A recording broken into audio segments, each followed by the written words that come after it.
एक बार की बात है, राजा कृष्ण राय दरबार में बैठे मंत्रियों के साथ विचार विमर्श कर रहे थे। तभी एक व्यक्ति उनके सामने आकर कहने लगा, महाराज, मेरे साथ अन्याय करो, मेरे मालिक ने मुझे धोखा दिया है। इतना सुनते ही महाराज ने उससे पूछा, तुम कौन हो और तुम्हारे साथ क्या हुआ है? अन्नदाता, मेरा नाम नामदेव है। कल मैं मेरे मालिक के साथ किसी काम से एक गांव में जा रहा था। गर्मी के कारण हम चलते चलते थक गए थे और पास ही में हमें एक मंदिर दिखा और उस मंदिर की छाया में हम बैठ गए। तभी मेरी नजर एक लाल रंग की थैली पर पड़ी, जो कि मंदिर के कोने में रखी हुई थी। मालिक के कहने पर मैंने वो थैली उठा ली और उसे खोलने पर मैंने उसके अंदर देखा कि 2 बेर के आकार के हीरे चमक रहे थे। हीरे मंदिर में पाए गए थे, इसलिए उन पर राज्य का अधिकार था।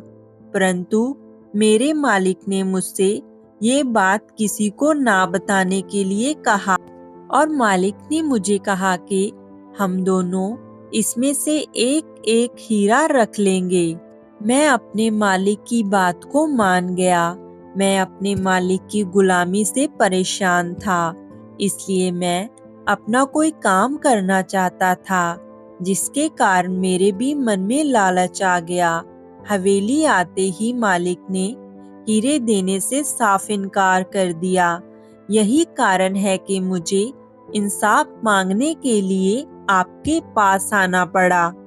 महाराज ने तुरंत कोतवाल को भेजकर नामदेव के मालिक को महल में पेश होने का आदेश दिया। नामदेव के मालिक को जल्द ही राजा के सामने पेश किया गया। राजा ने उससे हीरों के बारे में पूछा तो वह बोला, महाराज, ये बात सच है कि मंदिर में हीरे मिले थे, लेकिन मैंने वो हीरे नामदेव को देकर उन्हें राजकोष में जमा करवाने के लिए कहा था।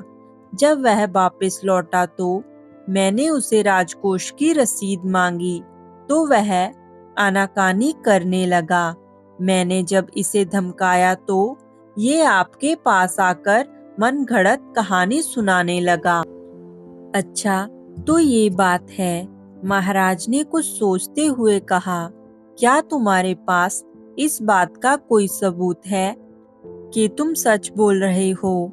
अन्नदाता, अगर आपको मेरी बात पर यकीन नहीं है तो आप मेरे तीनों नौकरों से पूछ सकते हो, क्योंकि वो उस समय वहीं पर मौजूद थे। उसके बाद तीनों नौकरों को राजा के सामने लाया गया। तीनों ने नामदेव के खिलाफ गवाही दी। महाराज उन तीनों नौकरों को और उनके मालिक को वहीं बिठाकर अपने विश्राम कक्ष में चले गए और सेनापति तेनालीराम महामंत्री को भी अपने साथ विश्राम कक्ष में ले गए। उनके पहुंचने पर महाराज ने महामंत्री से पूछा, आपको क्या लगता है, क्या नामदेव झूठ बोल रहा है? महामंत्री ने कहा, जी महाराज, नामदेव ही झूठा है। उसके मन में लालच आ गया होगा और उसने हीरे अपने पास ही रख लिए होंगे। सेनापति ने गवाहों को झूठा बताया। उसके हिसाब से नामदेव सच बोल रहा था। तेनालीराम चुपचाप खड़ा सब बातें सुन रहा था। तब महाराज ने उसकी ओर देखते हुए कहा और उसकी राय मांगी। तेनालीराम, बोलो। तेनालीराम ने कहा, महाराज, इस समय पता नहीं चलेगा कि कौन सच्चा है और कौन झूठा। आप लोगों को कुछ समय तक इस पर्दे के पीछे छुपना होगा।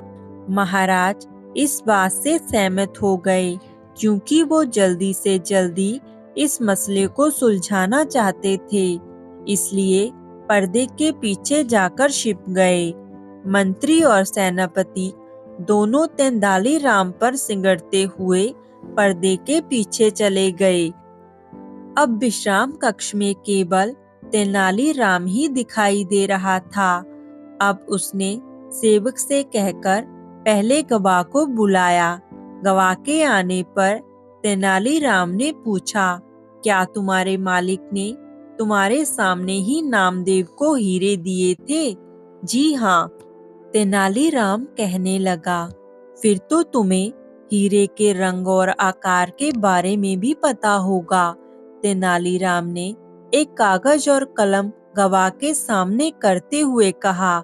उससे कहा कि तुम इस पर चित्र बनाओ कि हीरे दिखने में कैसे थे और कितने आकार के थे। इतना सुनते ही उसकी सिट्टी बिट्टी गुल हो गई और वो बोला, मैंने हीरे नहीं देखे, क्योंकि वो हीरे एक लाल रंग की थैली में थे। अच्छा, अब चुपचाप वहां पर जाकर खड़े हो जाओ। अब दूसरे गवाह को बुलाकर उससे भी यही प्रश्न पूछा। उसने हीरों के रंग के बारे में बताकर कागज पर दो गोल गोल आकृतियां बनाकर अपनी बात साबित की। फिर उसे भी पहले गवाह के पास खड़ा कर दिया गया और तीसरे गवाह को बुलाया गया। उसने बताया कि हीरे भोजपत्र की थैली में थे, इस वजह से वो उन्हें देख नहीं पाया। इसे सुनते ही महाराज पर्दे के पीछे से सामने आ गए। महाराज को देखते ही तीनों नौकर घबरा गए और समझ गए कि अब हमारा झूठ पकड़ा गया है और अब सच बताने में ही हमारी भलाई है। तीनों नौकर महाराज के पैरों में गिर गए और माफी मांगने लगे। बोले, हमें झूठ बोलने के लिए हमारे मालिक ने धमकाया था और नौकरी से निकालने की धमकी दी थी, इसलिए हमें मजबूरी में झूठ बोलना पड़ा। महाराज ने तुरंत मालिक के घर की तलाशी के आदेश दिए। तलाशी लेने पर दोनों हीरे वहां से बरामद हो गए। सजा के तौर पर मालिक को 10,000 स्वर्ण मुद्राएं नामदेव को देनी पड़ी और 20,000 स्वर्ण मुद्राएं जुर्माने के तौर पर भरनी पड़ी, जबकि बरामद दोनों हीरे भी राजकोष में जमा करवा दिए गए।